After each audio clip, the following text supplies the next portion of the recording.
kerjasama atas kehadiran rekan-rekan. Baik, kami telah diberikan izin dari Ibu Kepala Sekolah untuk melaksanakan aksi nyata kami sebagai calon guru penggerak Angkatan 10 Kabupaten Bone. Nah, untuk kegiatan kali ini ada diseminasi budaya positif di sekolah SDN 24 Macana yang akan dibawakan oleh Bapak Wahyudi Aziz SPD, kemudian ada Bapak Muhammad Darje SPDGR, dan saya sendiri Asia Triani SPDGR. Baik, dalam diseminasi nanti ini ada kegiatan tanya jawab, ada kegiatan penyampaian materi dari kami. Baik, untuk menghargai waktu kami persilahkan kepada Pak Darja untuk menyampaikan materinya. Terima kasih. Bapak Ibu, Assalamualaikum warahmatullahi wabarakatuh. Iya, terima kasih atas perhatian Bapak Ibu, guru. Terima kasih. Tadi kita sudah mendengar jawaban dari Bapak Ibu guru. Disiplin artinya yang kita ingat adalah tepat waktu. Apalagi kira-kira yang bisa muncul di pikiran kita ketika mendengar kata disiplin. Kalau saya Pak Guru, aturan Pak Guru. Ya, tata tertib aturan yang kita laksanakan. Bertanggung jawab. Luar biasa. Iya, ini kita ambil peserta perwakilannya 2 orang. Ada nama permainannya adalah coba buka. Coba buka. Ya, di sini ada bagian A yang berperan sebagai apa namanya? Anggaplah kita memegang sesuatu yang berharga di tangan kita. Kemudian di bagian tugasnya D memberikan instruksi atau mengubah kita suruh buka buka ini supaya budaya itu. Kira-kira ya apa kita mau pergi kekerasan, pergi diancam nih atau yang lembut-lembut, terserah kita. Mungkin ada beberapa yang bersedia menjadi Ibu siapa lagi? Bu Lisa, Lisa.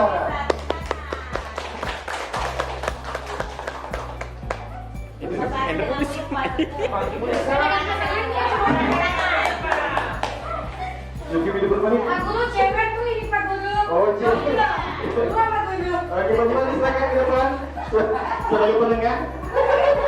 Masih cowok. Oke, oke, ibu sini pinjam dulu. Siapa yang berperan saja? Oh, kita ada yang berikan suara. Saya berikan suara ini Pak. Yang berharga nih, jangan hilang. Anggaplah Mas. Anggaplah. Anggap itu yang berharga yang kita lihat. Kemudian Ibu Ipa berusaha memberikan informasi. Kita saja, mungkin bukannya dulu. Diri saja, mungkin bukan tidak yang penting. Yang penting Ibu Ipa berusaha bagaimana caranya supaya bisa kita sebutin. Terserah kita. Iya. Wajah kami jelas. Iya, coba kita dagang. Bisa. Iya. Ya, begitu. Oh, anjing. Grogi. Cek. Bisa. Iya. Boleh lihat nggak di tangannya? Iya. Kalau kamu mau lihat, ada penularan. Kalau aku traktir gimana? Iya. Traktirnya apa dulu tuh? Iya. Gula. Enggak, kan kita pergi di kantin 24. Siapa yang traktir? Kantin 24. Nggak senilai dengan ini. Oke, kita pergi di kafe. Kita minum, kita ngopi. Bagaimana? Ngopi. Teman sekelasnya. Oke. OTW? Oke.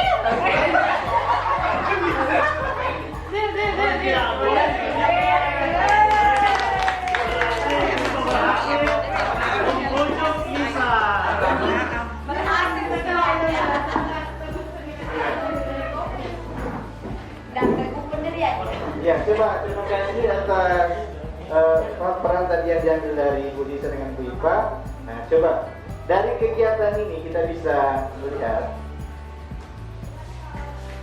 Yang nomor 1 di sini, apakah Anda atau B membuka kepala Anda tadi? Siapa yang buka tadi? Lisa. Iya. Apakah Anda atau B membuka kepala tangan Anda? Ya. Ya, mengapa kira-kira terbuka kita tadi bisa? Iya, memiliki yang berbeda dengannya. Kemudian yang kedua, apakah Anda menutup kepala tangan Anda? Tidak mungkin buka buka tadi awalnya? Iya. Mengapa kira-kira tidak mungkin buka buka awalnya? Iya, penawarannya. Kemudian yang ketiga, dalam kegiatan ini sesungguhnya siapa yang memegang kendali atau kontrol untuk membuka atau menutup kepala tangan Anda tadi? Siapa? Apakah Bu Ipa atau Ibu Lisa? Siapa yang memiliki peran penting untuk mengontrol membuka tangannya Ibu? Iya. Nah, tetap berada pada Ibu Lisa. Ya, jadi ya. Tadi Bu Ipa memberikan namanya, tetap mengontrol tadi Ibu. Tetapi Bu Ipa memberikan kontrol dari luar. Tapi yang paling penting adalah ya rasa yang ada di itu. Tapi yang paling penting di sini, yang paling bisa mengontrol diri sendiri adalah diri sendiri. Ya, namanya motivasi dari dalam diri bisa. Jadi itulah inti dari permainan kita. Ayo membuka. Tepuk tangan dulu. Iya, jadi dalam melakukan sesuatu, aktivitas sesuatu dan perilaku setiap hari, tentu ada motivasi yang muncul dari diri sendiri ataupun lingkungan sekitar kita. Iya, jadi iya eksternal dan internal. Jadi seperti itu juga kita nanti pengaruh terhadap iya internal dan eksternal. Iya, terhadap perilaku kita terhadap siswa kita yang ada di kelas masing-masing. Cukup hidup menit ini? Belum. Nah, coba mari kita Bapak Ibu mari kita tanyakan ke diri sendiri bagaimana kita berperilaku, mengapa kita melakukan segala sesuatu.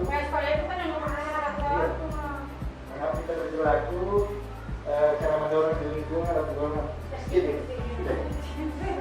Ya ini. Nah, dalam John Emerson ini merupakan ilmuwan ternama. Ya.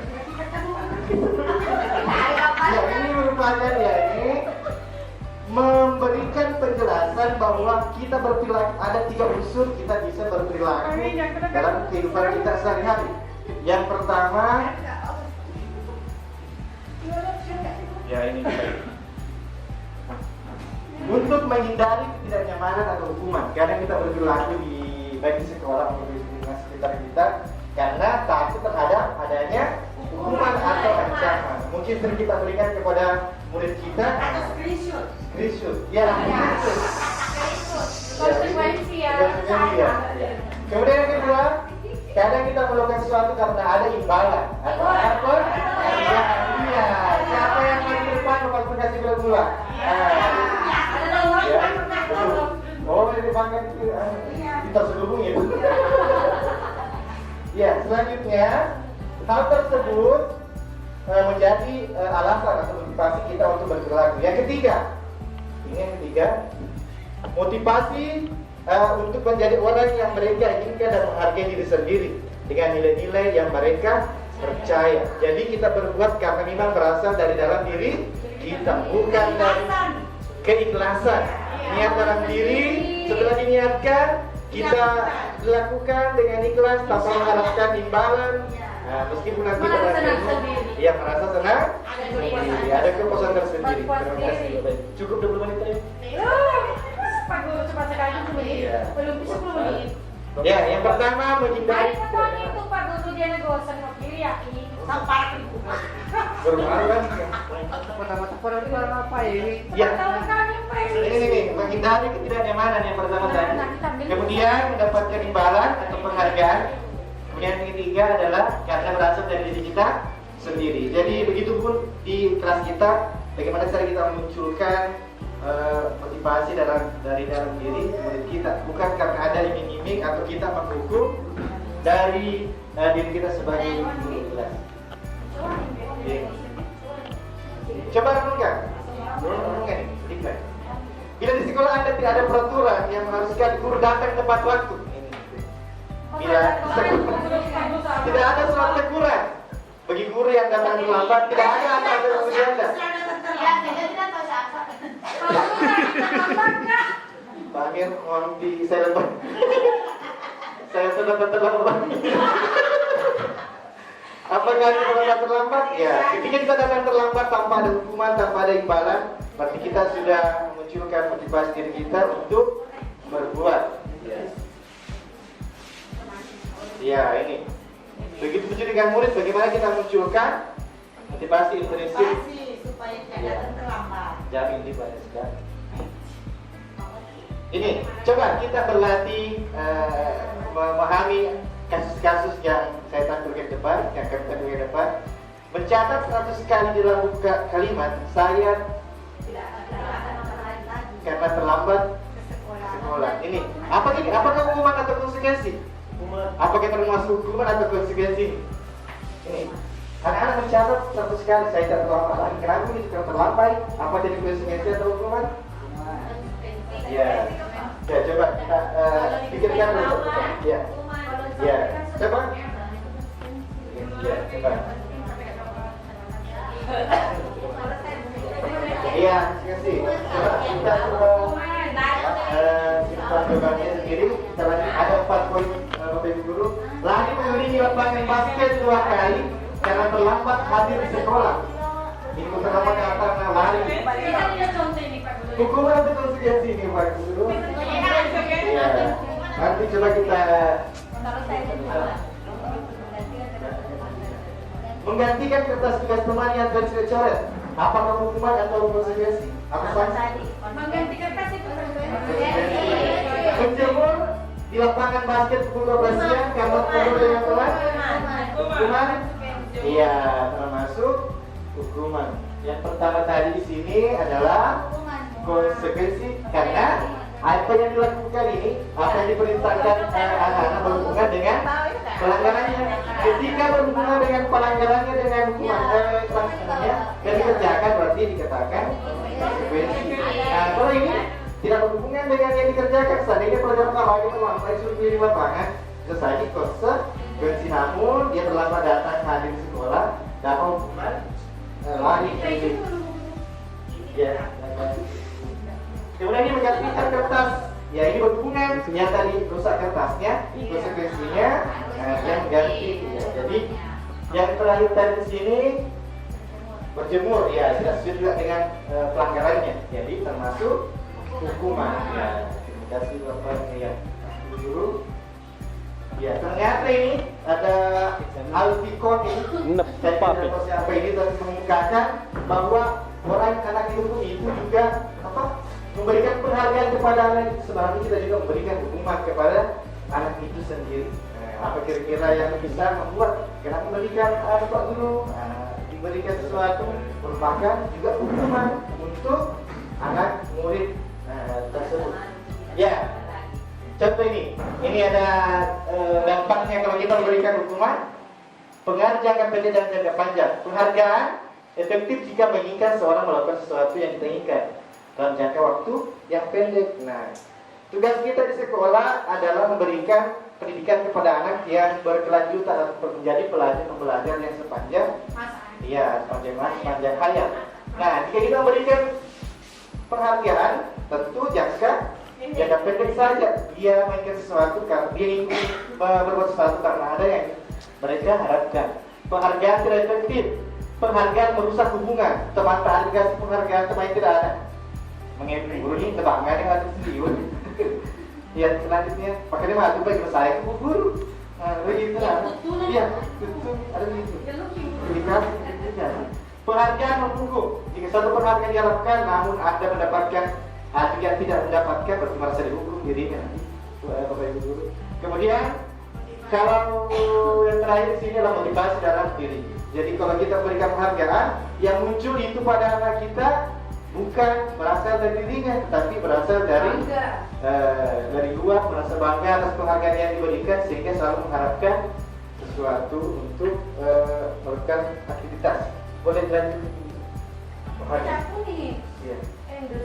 Ya, sekian dan terima kasih untuk saya. Baik, melanjutkan tadi materi dari rekan kami Pak Darja. Tadi ada proses hukuman dan konsekuensi. Itu yang sering kita laksanakan di kelas.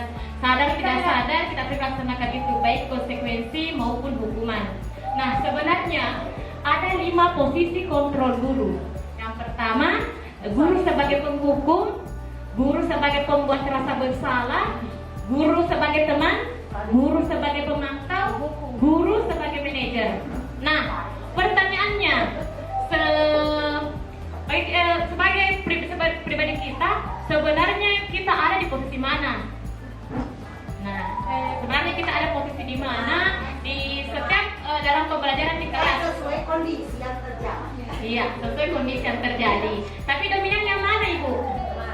Teman? Penghukum? Sesuka kerja di manajer. Pembuat rasa bersalah? Pemantaukah? Ataukah seorang manajer? Sini dulu, nangis nih, nak. Nah, posisi kontrol guru ini sebagai penghukum. Ini ciri-cirinya. Guru berbuat menghardik, menunjuk-nunjuk, menyakiti, dan menyindir. Nah, itu ciri-ciri posisi kita sebagai guru sebagai penghukum. Kemudian guru sering berkata, kalau kamu tidak melakukannya, awas ya. Nah, itu hasilnya anak sering memberontak, menyalahkan orang lain, dan berbohong. Ini secara manusiawi pasti kita sering lakukan sebagai penghukum. Jangankan memberikan kata-kata, mungkin secara tidak sadar terlepas dari kontrol kita itu kadang memberikan sentuhan fisik yang sebenarnya itu tidak boleh. Nah, selanjutnya posisi membuat merasa bersalah. Itu berceramah dengan mengatakan seharusnya. Ibu itu kecewa. Kemudian ada kamu seharusnya sudah tahu. Ibu sekali mengatakannya, ibu stres. Nah, itu pembuat rasa bersalah. Kemudian akhirnya anak itu kadang menyembunyikan, menyangkal, dan berbohong. Nah, selanjutnya posisi kontrol sebagai teman itu biasanya kita dekat dengan siswa, dekat dengan murid kita seolah-olah berperan sebagai temannya. Nah, kita sering mengatakan, ayolah lakukan demi ibu. Masa kamu tidak mau? Ingat tidak, ibu pernah bantu. Nah, itu sering kita lakukan di kelas sebagai teman. Kemudian hasilnya ada saling ketergantungan.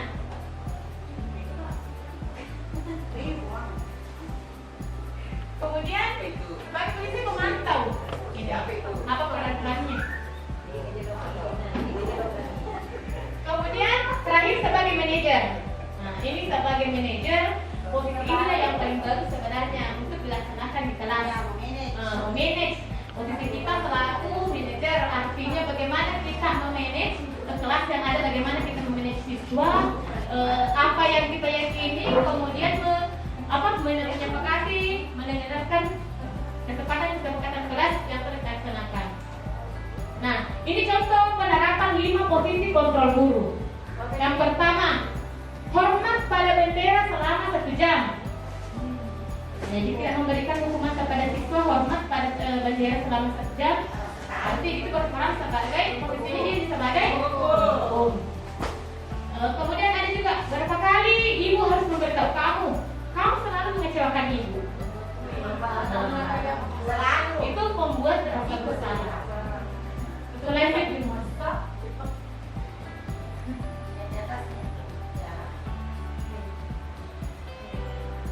Selanjutnya, nah, kemudian ini, ayo dong ikuti aturan sekolah. Tolong bantu ibu. Ya, tidak apa-apa. Lain kali jangan sampai berbuat seperti ini. Ini posisi sebagai teman. Ya, biasa, sering. Kemudian sebagai pemantau, kamu sudah melanggar peraturan sekolah. Kamu tahu kan konsekuensinya? Setelah upacara, kamu beli atributnya di koperasi ini. Kalau ada misalnya ada konsekuensi, ada aturan yang dilanggar oleh siswa kita. Karena kita mengingatkan kembali aturan yang ada. Selanjutnya,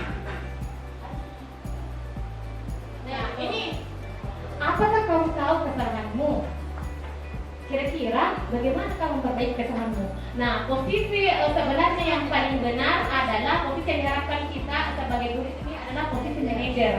Ya, posisi yang paling tepat untuk diterapkan di kelas, yaitu bagaimana kita mengingatkan anak-anak kita tentang kesalahannya, bagaimana anak kita memanage anak menemukan sendiri kesalahannya, anak menemukan sendiri kerentonya untuk menjadi yang positif. Jadi bukan kita yang menghardik, bukan kita yang menghukum, bukan juga sebagai temannya, karena kenyataannya apabila kita mengambil posisi teman itu anak apabila kita terlalu dekat itu anak sering menjadi lebih bebas dengan gurunya. Kalau saya harus memang ada gap antara guru dengan siswa. Ya bukan karena ingin kita putih, tapi memang harus ada gap antara seorang guru ya menjaga wibawa untuk menjadi seorang manajer yang andal dan profesional. Nah, ini ada kasus guru matematika dan kuliah kelas 8, Ibu Santi sakit sehingga tidak dapat masuk dan mengajar.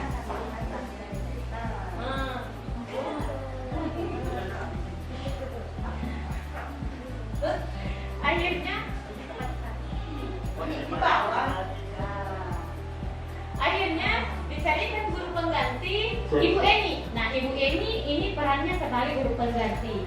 Ibu Eni baru 2 tahun menjadi guru SMP, jadi anggap ini guru baru di sekolah itu. Beberapa murid perempuan, Vivi dan Natali, mengetahui hal ini. Oh, ada guru baru masuk di kelas. Sehingga ini Eni dan Natali menggunakan kesempatan bersikap seenaknya, tertawa dan tidak mengindahkan kehadiran Ibu Eni. Jadi mungkin teman-teman yang baru mungkin biasa mengenali ini. Anak-anak tidak menganggap kita sebagai guru senior, sebagai guru baru, maka mereka itu bersikap seenaknya. Oh, ibu pengganti Ji, ibu pengisi Ji. Nah, ini sambil mengingatkan mereka, Ibu Eni mencoba menyapa Vivi dan Natali dengan ramah, sambil mengingatkan mereka untuk tetap fokus pada pengerjaan tugas. Ayolah, tugasnya dikerjakan. Nanti ibu kita dulu bapak itu sekolah. Namun Vivi dan Natali malah menjadi tertawa sampai bagi ibu. Nah, mereka tetap tidak mengerjakan tugas dan malah mengobrol. Nah, dari kasus ini, posisi kontrol apakah yang sudah diambil oleh Ibu Eni dalam menangani Vivi dan Natali? Tadi ada 5 posisi kontrol ya, penghukum, pemberi rasa bersalah, teman, pemantau, manajer. Nah, dari tadi kasus tadi posisi kontrol di mana ini Ibu Eni?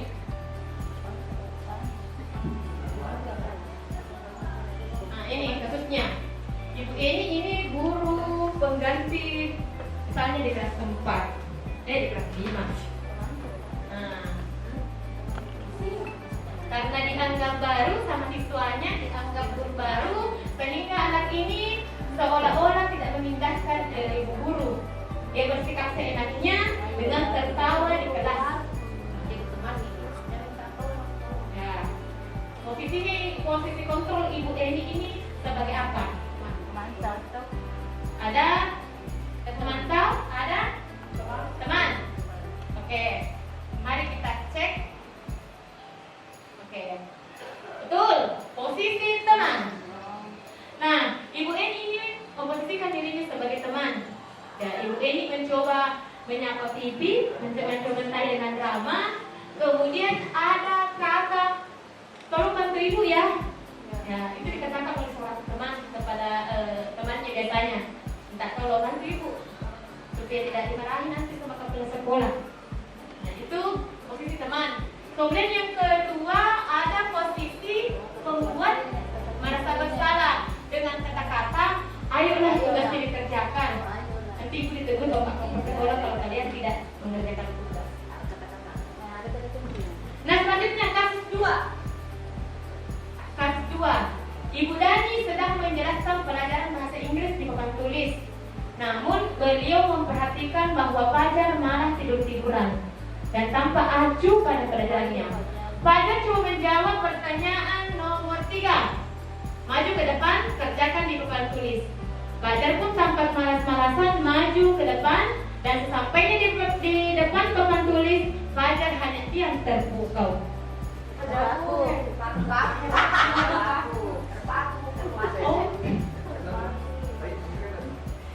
Sambil memegang buku pastinya dan mainkan spidol di tangannya. Ayo Fajar, makanya jangan tidur tiduran.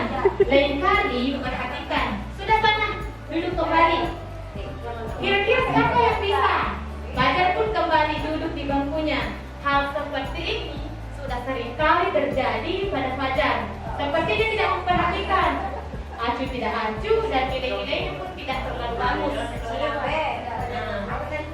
Pada saat ditegur oleh Ibu Dani, pada saat ditegur oleh Ibu Dani, Fajar hanya menjawab, tidak tahu Bu. Ibu Dani pun menjawab, gimana sih kamu Fajar? Kamu gak kasihan ya sama Ibu? Ibu sudah capek-capek loh mengajarkan kamu. Gak kasihan sama Ibu. Nah, posisi kontak bersalah, itu dia posisi pemantau, kemudian posisi manajer. Iya, posisinya adalah membuat rasa bersalah. Ibu Dani bersikap menyerahkan Fajar. Ibu Dani mencoba untuk membuat Fajar merasa bersalah. Selanjutnya, terakhir ada kasus 3. Anto dan Dino sedang bermain bersama di lapangan basket. Tiba-tiba terlibat dalam sebuah pertengkaran adu mulut. Dino pun menjadi emosi dan mengadakan kontak fisik, menarik kemeja Anto dengan kasar sampai 3 kancingnya terlepas. Kemudian ibu kepala sekolah, Ibu Suti menanyakan Dino tentang keyakinan sekolah. Analog ini yang telah disepakati. Ibu Suti melanjutkan bertanya, apakah Dino bersedia memperbaiki kesalahannya? Kemudian Ibu Suti bertanya apa kehidupan Dino untuk memperbaiki masalah. Kemudian saya perlu kancing, saya perbaiki Pak. Ibu saya akan sangat marah kalau melihat kancingnya. Jadi ini ada feedback dan ada yang harus dilakukan Dino untuk terima. Dino berpikir sejenak, ya, terakhir Kak, kemudian posisi counter apa yang dilakukan atau dipraktikkan oleh Ibu Suti? Posisi manajer kah? Posisi pemantau kah? Nah, posisi manajer. Nah ini ketika katakan tadi bahwa posisi ini yang paling tepat kita laksanakan di kelas. Bagaimana Ibu Suti bersikap profesional, inspiratif dan kolaboratif dengan permasalahan yang Dino alami. Jadi Ibu Suti ini tidak langsung menghukum, tetapi menanyakan keyakinan kelas yang sering sepakati bersama. Kemudian Ibu Suti mencari solusi yang bisa diterima kedua belah pihak dan ada dampak atau hasil yang akan diterima oleh keduanya. Nah, selanjutnya keyakinan kelas ini bukan hal baru lagi di kelas kita. Sepakat itu sudah ada, bahkan sudah ada terpasang semua di kelas kita. Ya, berarti inilah nilai-nilai atau prinsip universal yang disepakati bersama secara universal lepas dari suku, agama, ras, dan negara dan bahasa. Ini keyakinan kelas bersifat abstrak daripada peraturan yang lebih rinci. Keyakinan kelas berupa pengaturan pernyataan yang universal. Nah ini bedanya peraturan dan keyakinan kelas. Peraturan selalu kembalikan buku tempatnya. Itu harapannya kita itu untuk menghasilkan siswa-siswa yang bertanggung jawab. Kemudian dilarang mengganggu orang lain, itu untuk menghormati. Tidak kebajikan yang tidak setuju itu adalah menghormati orang lain dan diri sendiri. Hadir di sekolah 15 menit sebelum pembelajaran dimulai, itu bentuk menghormati orang lain. Kemudian dilarang melakukan kekerasan baik fisik maupun kegiatan tindakan bullying, itu untuk keselamatan dan menghormati orang lain. Kemudian jangan berlari di kelas atau koridor, itu ada keselamatan dan keamanan. Nah, inti dari bedanya keyakinan kelas dengan peraturan, keyakinan di kelas dibuat dengan menggunakan kata atau kalimat positif. Sedangkan peraturan ini yang lahirnya yang kita sepakati bersama untuk menjadi keyakinan kelas. Mungkin seperti itu. Kami berikan kembali kepada pemateri terakhir. Oke. Nah, segitiga restitusi ini, teman-teman, itu proses menciptakan kondisi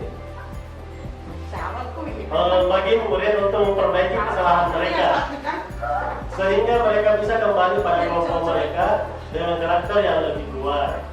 Nah, jadi harapannya melalui restitusi ini guru dapat membantu murid menjadi lebih baik dan memiliki tujuan yang disiplin positif. Kemudian membantu murid untuk jujur pada diri sendiri dan mengevaluasi dampak dari kesalahan yang dilakukan. Kemudian memberikan penawaran, bukan paksaan. Jadi anak-anak yang melakukan kesalahan, dia sendiri mencoba mencari apa yang harus dia lakukan untuk mengatasi permasalahan yang dihadapi atau kesalahan yang dia hadapi. Nah, di sini ini contoh, ini gambarnya ya, segitiga restitusi.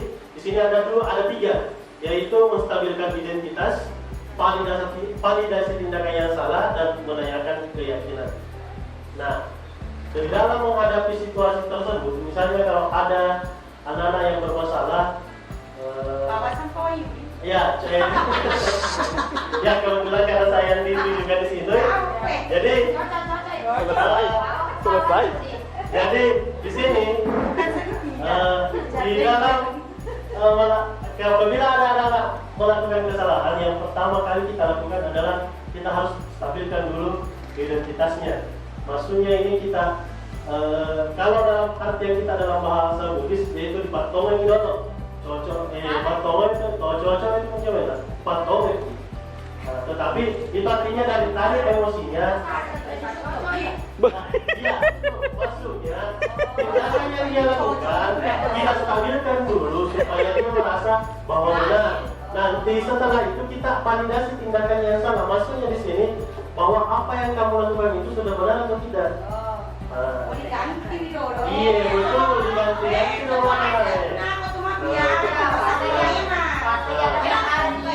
Ya contoh kasusnya begini, ada anak-anak misalnya ganggu temannya. Kenapa kita ganggu anak teman tak? Pak saya suka begitu. Rasa di kuliah kalau marah-marah. Terus kita dalam cara untuk menstabilkan identitasnya, emosinya, kita lakukan lagi. Oh iya, karena manusia itu tidak ada manusia yang tidak pernah melakukan kesalahan.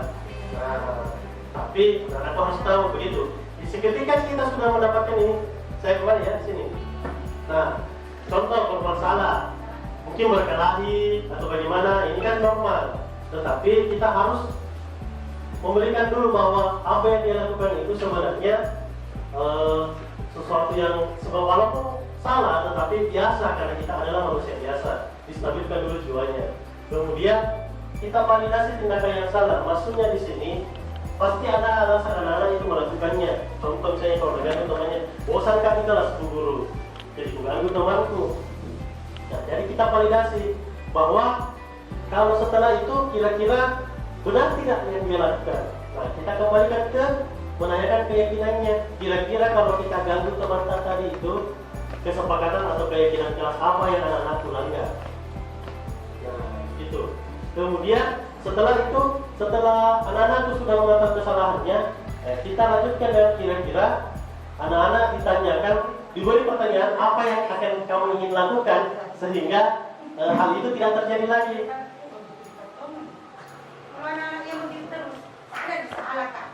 Ya betul. Ya betul.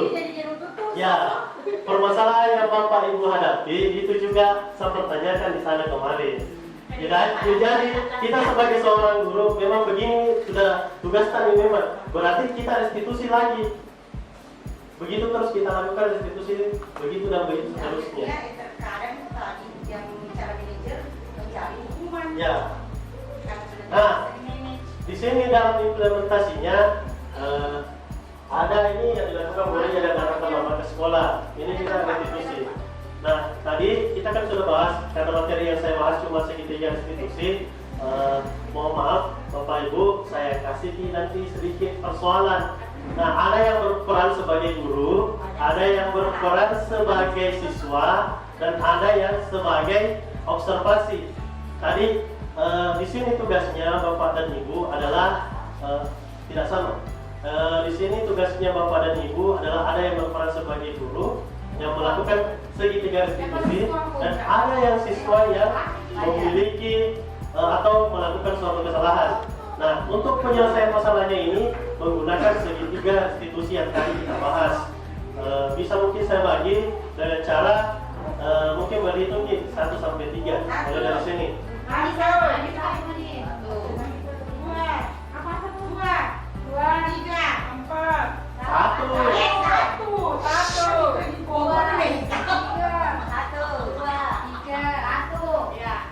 Oke, silakan yang nomor 1 ketemu yang nomor 1, nomor 3 ke yang nomor 3.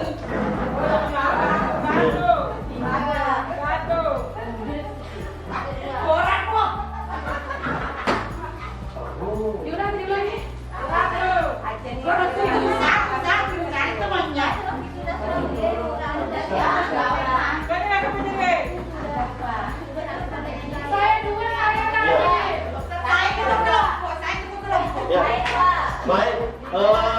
Silakan ya. Satukan 1 2 3. Ada yang berperan sebagai guru, ada yang berperan sebagai siswa, ada yang satu. Yang nomor 1 silakan ke nomor 1. Yang nomor 2 silakan ke nomor 2.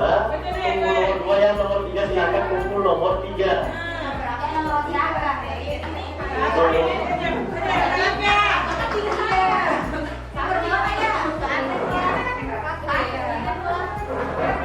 Ya, sampai. Sampai yang 3. Oke, ayo. 3. Sampai yang 3. 1, 2.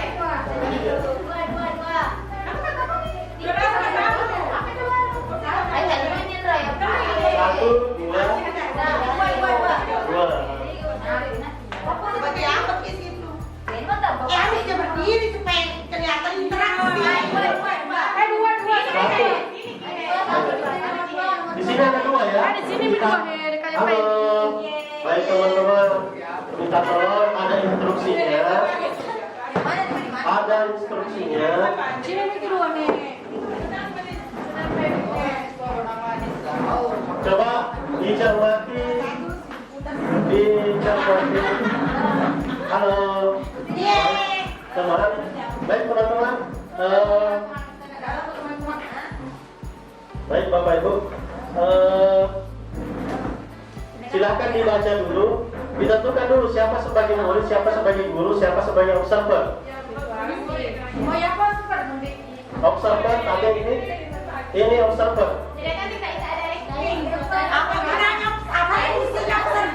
Observer fungsinya adalah apakah guru tersebut sudah menjalankan 3 langkah institusi tersebut. Oh iya baik. Terima kasih.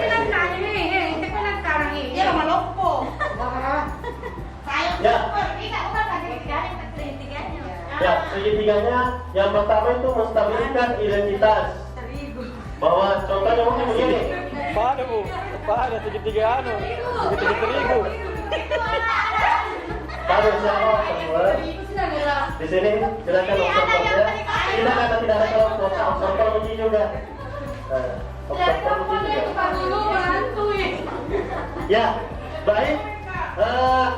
Teman-teman, Bapak Ibu, yang pertama, ini kan kita menstabilkan dulu. Ya, betul. Observasi, contoh. Ya. Ini cuma acting ceritanya. Ada yang berperan sebagai guru, ada yang berperan sebagai siswa. Jadi dalami saja itu tadi konsepnya, bahwa misalnya ada kita di situ mencuri. Ada kasus di situ mencuri apa-apa. Kita kan mau menstabilkan dan anak-anak supaya tidak mengulanginya kembali. bagaimana guru menerapkan segitiga restitusi ini. Tidak. Ya, jadi menstabilkan identitas ini maksudnya. Ya, pertama menstabilkan identitasnya, yaitu kita cari tahu dulu anak-anak, panggil dulu anak-anak. Nah, apa kamu tahu kenapa dipanggil di sini? Tidak. Nanti dijelaskan. Kalau bilang tidak, ya tadi saya lihat atau ada laporan bahwa anandaku melakukan begini. Betulkah itu? Betul. Kalau bilang dia kan, kalau dia mengatakan betul sudah, oh oke nah, wajar. Manusia biasa itu tidak luput dari kesalahan. Itu sudah masuk dalam segitiga restitusi, yaitu modelnya yaitu menstabilkan identitas. Ya baik, luar biasa guru-guru kita hari ini ya. Banyak sekali yang kita dapatkan. Nah, kemudian validasi tindakan yang salah, kita tanyakan apa alasannya, kenapa dia melakukan hal tersebut. Jadi sebagai guru mendalami kenapa anak-anak itu melakukan hal tersebut. Ya, setelah itu kita menanyakan keyakinan kelasnya atau kesepakatan kelas yang telah dibuat. Apakah yang dilakukan itu melanggar kesepakatan atau keyakinan kelas? Kalau melanggar, apa kira-kira yang dia harus lakukan untuk artinya untuk menyelesaikan masalah tersebut tanpa kita sebagai guru memberikan sudah begini gitu. Tetapi jawaban untuk menyelesaikan masalah itu muncul dari siswa itu tersendiri. Baik, Bapak Ibu, apakah sudah bisa dilaksanakan? Sudah dipaham? Tidak, saya tidak suruh naikkan. Tapi silakan ada yang bertindak sebagai observer. Tadi kan ada. Jadi silakan acting di tempat. Ada sebagai siswa, ada sebagai guru. Jadi yang tugasnya observer, silakan. Apakah penonton tersebut sudah melakukan tindakan restitusi atau tidak? Sudah dijalankan ketiga-tiganya. Baik, minta fokus dulu ke sini. Halo.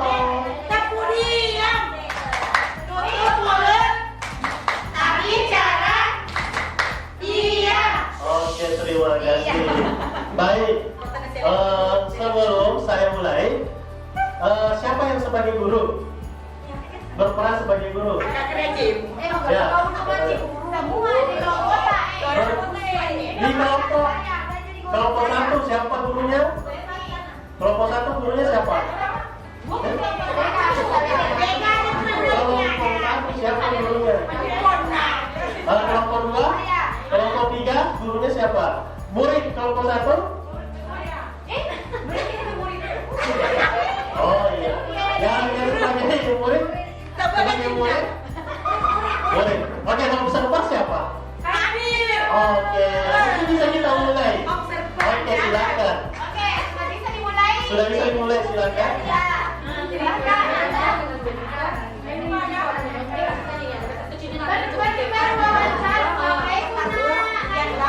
Contoh begini, kalau tidak begini kan sudah ada kasus yang tadi saya kasih baca itu kasusnya, kemudian pagi misi swasta, jadi hanya bicara untuk selesaikan itu melalui langkah restitusi masing-masing punya kasus.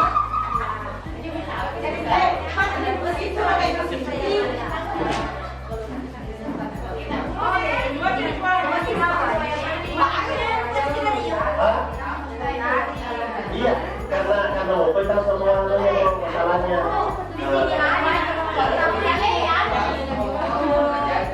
Oh, ada kasus tadi satu, mana tadi kasus satu itu dua, itu mau lari situ tadi.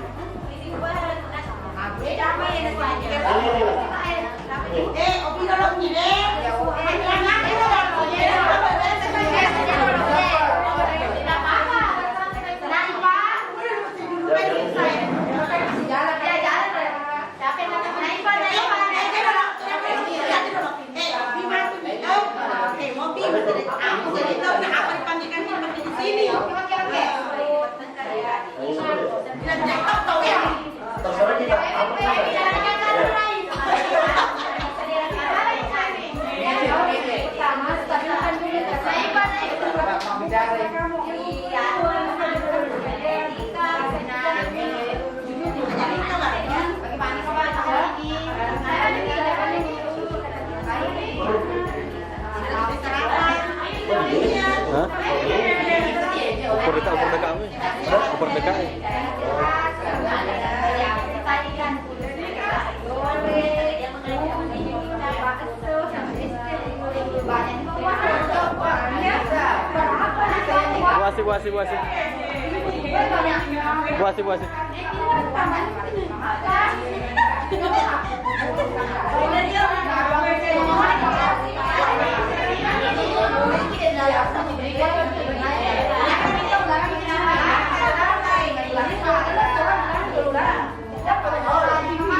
Baik.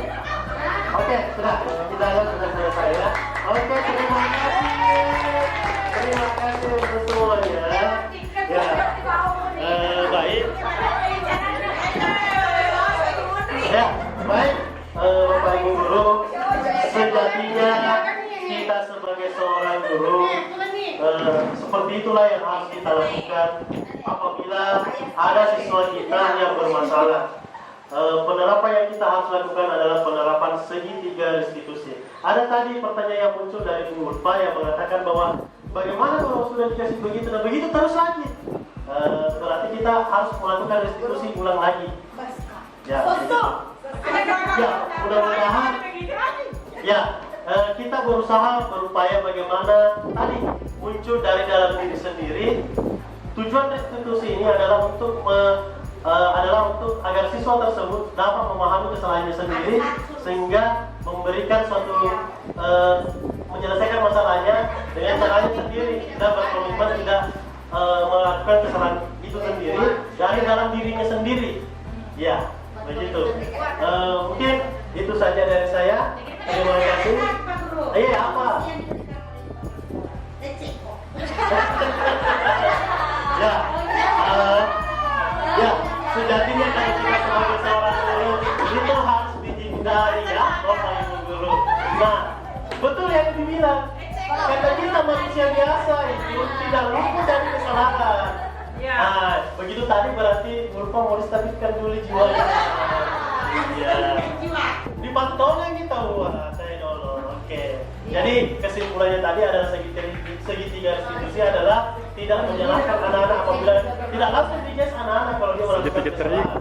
Anggap itu sebagai suatu pembelajaran untuk anak-anak dan diberitahu bahwa stabilkan dulu emosinya dengan cara tidak menyalahkan secara langsung, kemudian memberitahukan ke anak-anak untuk mengetahui apa sendiri kesalahannya, kemudian anak sendiri yang memunculkan solusi dari akibat yang dia lakukan. Itulah tadi semua yang kita bahas tadi, mulai dari awal dari Pak Darja, Bu Asih, yaitu budaya positif. Itulah yang berusaha kita ciptakan di sekolah ini. Terima kasih. Sekian dari saya. Assalamualaikum warahmatullahi wabarakatuh. Baik, dari kami terima kasih kepada rekan-rekan Bapak Ibu guru hebat yang telah menyempatkan waktunya. Kami tahu ini di luar dari jam kerja kita, sebenarnya yang tercipta istirahat, tetapi karena panggilan jiwa ingin lebih maju. Ya, karena materi dari kita ini menjadi guru yang lebih bermanfaat untuk kita ke depannya, maka kita hadir di sini. Jadi kami bertiga mengucapkan terima kasih banyak. Mohon maaf apabila dari kegiatan diseminasi ini ada kata, ucapan dan tingkah laku yang kurang berkenan di hati Bapak Ibu. Lebih dan kurang mohon maaf. Wabillahi taufiq wal hidayah. Assalamualaikum warahmatullahi wabarakatuh.